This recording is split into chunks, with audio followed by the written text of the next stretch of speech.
Devin Graves coming to you once again from Studio D, this time with part 9 of my epic home recording series, Old School Production for the Modern Age. And today, before we get too much further into the nuts and bolts of home recording, I want to talk about how to build a future-proof home studio.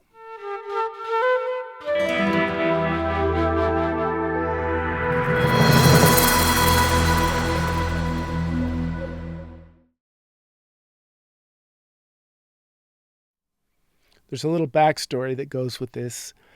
I had been using Pro Tools 7.4 for years, more than a decade, with an old Mac Power PC. Pro Tools 7 was the highest version of Pro Tools that could be run on the old Power PC machines, so I never upgraded. I never really felt the need to upgrade, even though Pro Tools 8 had some really enticing advantages, just the next version up. But I didn't do it because I would need a whole new computer. So I just stuck with what I have and lived with the one or two limitations that Pro Tools 7 had under Pro Tools 8. Well, one day when I was closing in on the last mix notes, the last revision notes for Eric Clayton's Thousand Scars album, I got the dreaded blue screen of death upon startup. I don't remember what I did to actually get the computer to boot up and work, but I did, and then I held a marathon session making sure I nailed all of my notes because I was terrified of turning that computer off again. And lo and behold, I did finish those notes, and when I did turn off the computer again, it never came back. It was time for me to make a new system. So originally my idea was, okay, I'm going to now make the leap. I went and bought a refurbed computer. It was a Intel Mac, a Mac Pro, which is glowing behind me. And I had to make some upgrades to my Accel card chassis, get a different chassis that ran with different PCIe instead of PCIX cards, etc. I had to do a little bit of upgrading. My idea was to go to Pro Tools 10 because that had some even more enticing features that I was really interested in. I bought a version of PT10, but it turned out, despite what the seller said, it turned out to be not an official license, so I trashed that. I found an iLock license of Pro Tools 9 along with Pro Tools 8 in the same package, and this is the one I bought. Ended up opting for Pro Tools 8, which I favored over 9 for my own reasons. Got it up and running. And then I had this daunting task of reauthorizing all of my plugins, most of which I was able to do. Unfortunately, my two favorite and most used plugins, Synthagy's Ivory, which was a piano sample, and Spectronics Atmosphere, which was my very favorite synth plugin. I think I couldn't use Atmosphere because of the new computer system I needed to upgrade to Omnisphere. That's going to come up a little bit later in an honorable mention section. Ivory, I was not able to authorize. In the past, I had to wipe my hard drives clean and reinitialize everything, and then I could reauthorize Ivory on an offline sort of authorization procedure. And that worked fine. It worked a couple of times, 2, 3, 4 times, but a few years had passed and now they no longer support that form of authorization. And I would have to be online with my computer in order to authorize, and that wasn't possible. And this is kind of the whole point of where I'm getting. I ended up having to get a different piano plugin from East West, another honorable mention I will bring up a little bit later. So let's just go to the top. These are things to avoid if you want a future-proof system. The first thing I would avoid like the plague is any subscription-based programs for audio. It's enticing at first, especially if you're just starting out, to pay a small subscription fee and it doesn't seem like that much money until it starts to add up. Maybe you get a subscription to Pro Tools or any of the other DAWs that do a subscription model.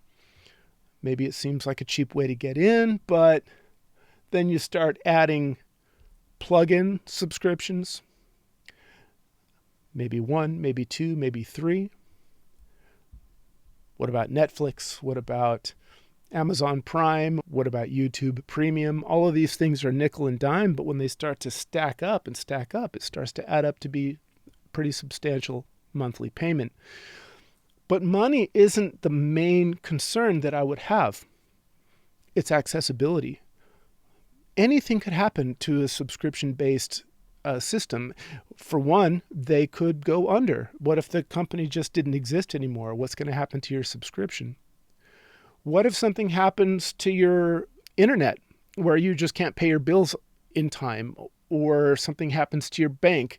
Anything could happen. Any of these little cogs in the machine could go wrong, just making that payment not go through. And what if you have a mission critical project going on and you're dead in the water because of some stupid little glitch in the matrix, or whatever you want to say? So I prefer to own my studio, to own everything inside. And even if I just have to start with one piece and then buy another and another, make sure you own it and make sure it's yours forever. Another one is not to depend on connectivity to the internet. Anything that requires the internet connection to run, that should be something you run from, but not only to run, but to authorize. If you need an internet connection on the computer that you're working on, there are going to be problems either now or in the future that are going to rise up, and I will get to that. So anything that requires internet connectivity is something you should probably try to avoid. Keep your system off the grid. Keep it completely isolated in your home, nowhere else. Nothing goes in, nothing comes out until you want it to. Similarly, I wouldn't invest in any hardware that is software dependent.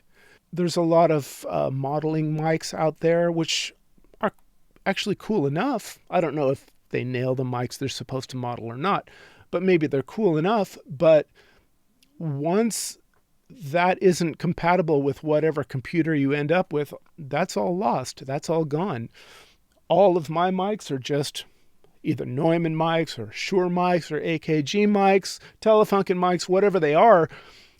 They work no matter what software I have. So I would just buy mics that are mics. Also, there are a lot of outboard gear out there that have software control, so they run on a layer of software even though they're analog hardware.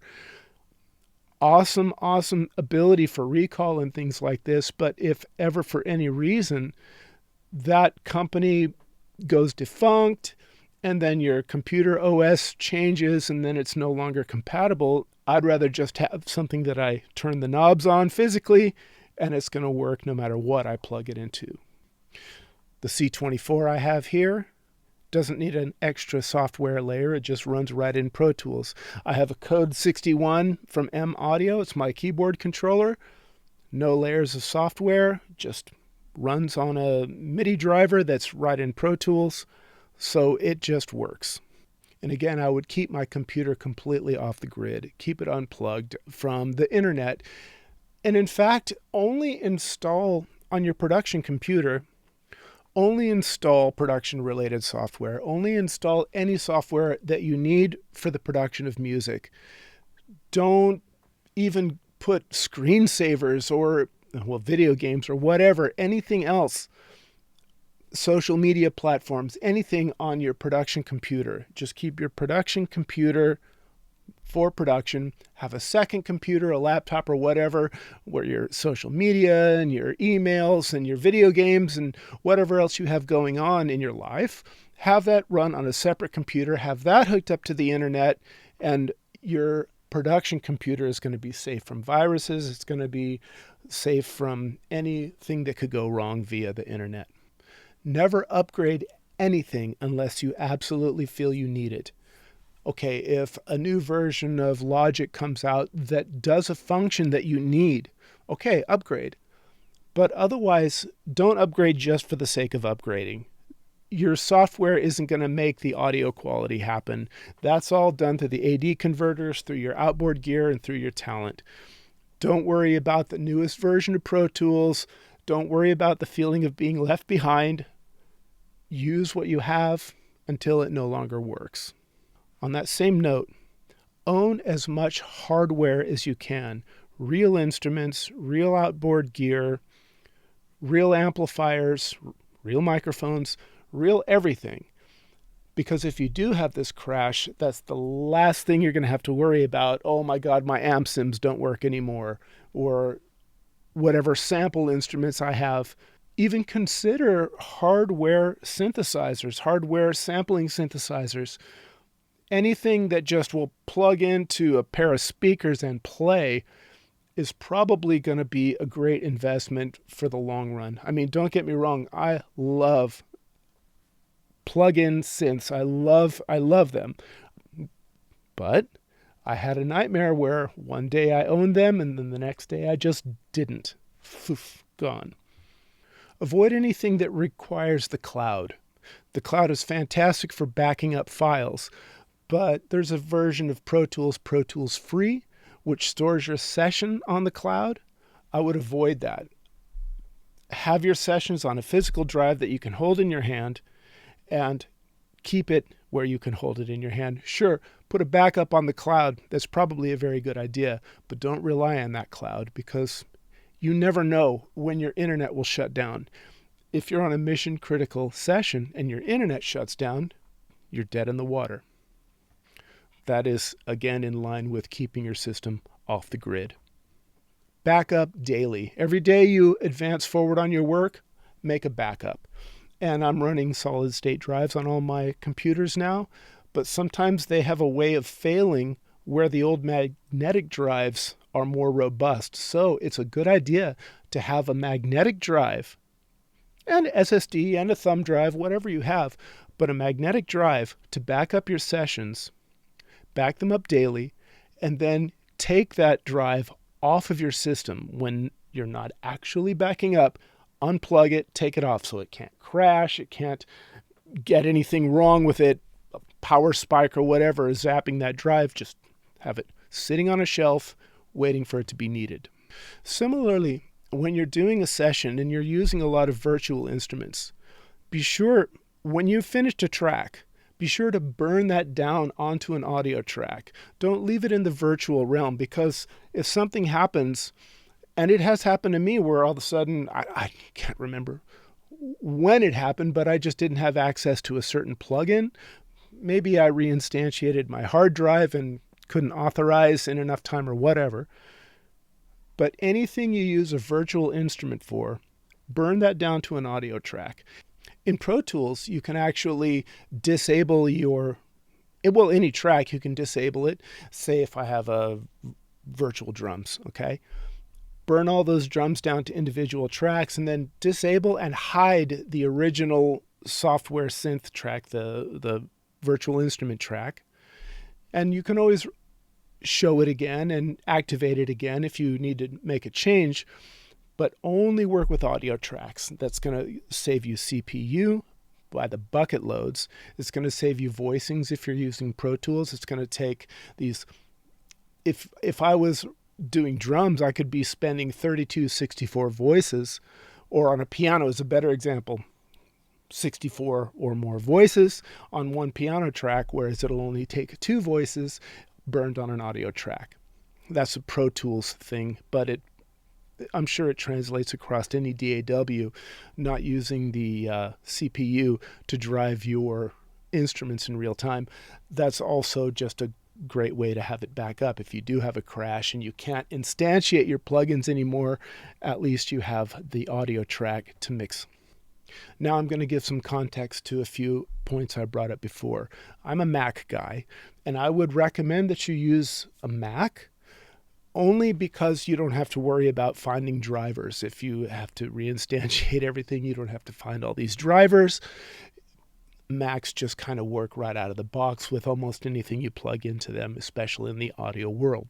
Two companies, Apple and Pro Tools.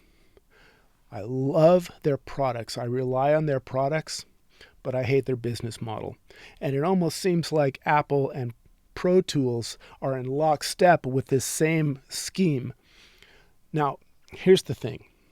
I say don't upgrade unless you need to. Keep it all off the grid. And I'm using a machine that is probably a decade old with decade-old versions of my DAW, and it is screaming awesome.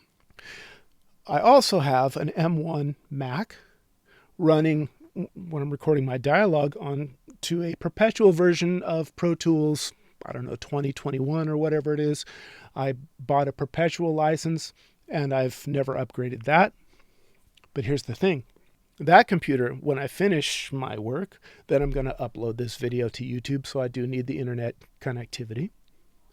And here's how they get you to chase the rabbit hole of upgrades. It's through the browser. The browser is always the first thing that becomes obsolete.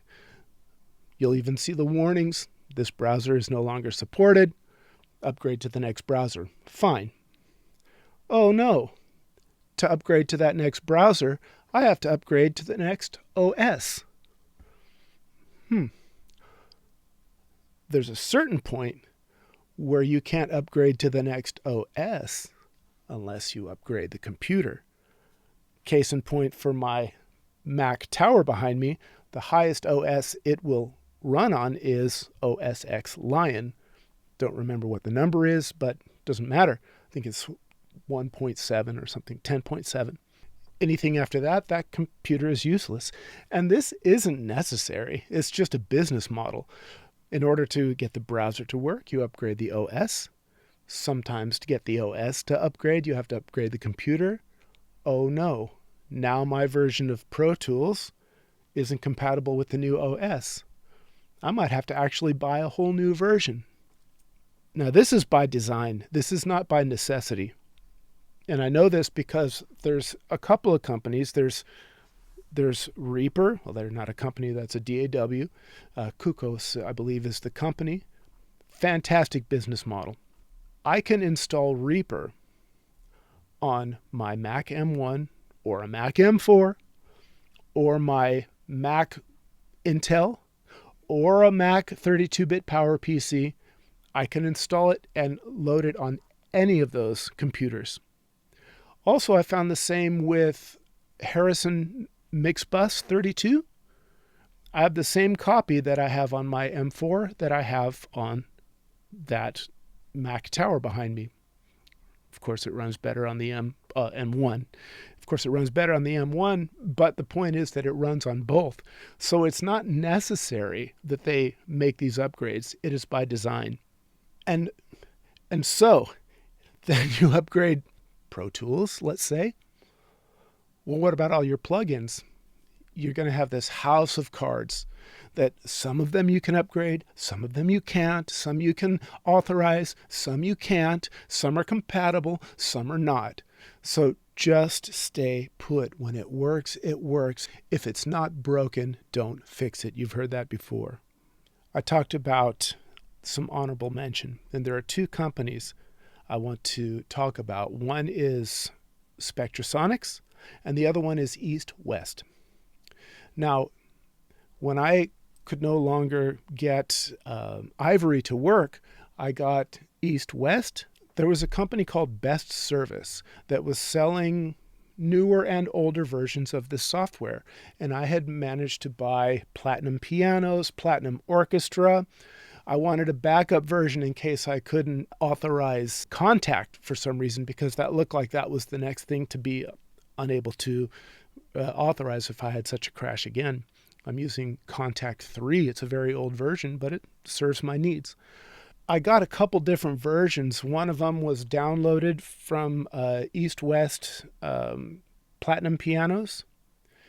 And then I ordered one on a hard drive because for some reason it wouldn't install. I don't remember why.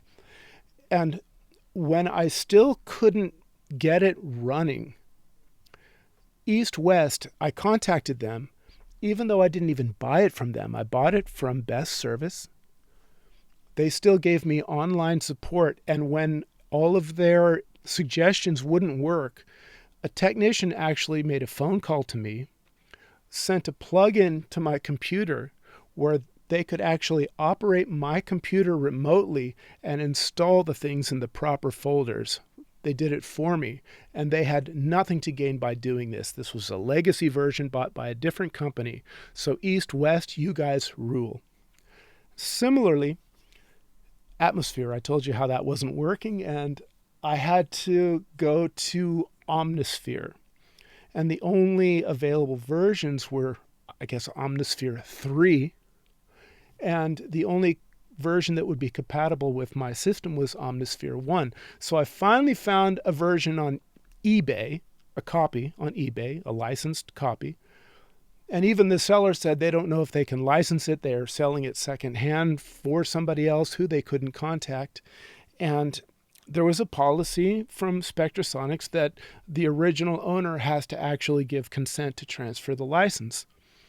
And when I was able just to prove my purchase, prove my serial number, send them the information that showed that I did actually buy this used, not from Spectronics, but from eBay, after a couple of weeks, they couldn't reach the original seller, so they just granted me the license. And fortunately, the Atmosphere library I found also inside Omnisphere, so I'm super happy. So, Spectronics, you guys rock. East West, you guys rock. Another thing that has been a real lifesaver is the iLock. Now, I've heard a lot of people complain about the iLock, saying they don't like it for whatever reason, but I love the iLock, and it has completely saved my life because everything that is licensed on the iLock, I've never had to worry about the authorizations thereafter. The only thing you got to make sure is that you save all your installers, all your drivers, whether they're CDs, DVDs, or if they're on some sort of thumb drive or whatever. Make sure all of your drivers and installers you have on hand just in case of an emergency. But anything that is licensed on iLock, you just install the driver, install the installer, and it's going to show up on your system and it's going to work. So iLock, in my book, awesome. And so with that, I hope I gave you some good information. If you have any tips, tricks, or comments, concerns, put them in the comments below. If you have any questions, I'm happy to answer them. And until then, please like, please subscribe, and I will see you on the next one.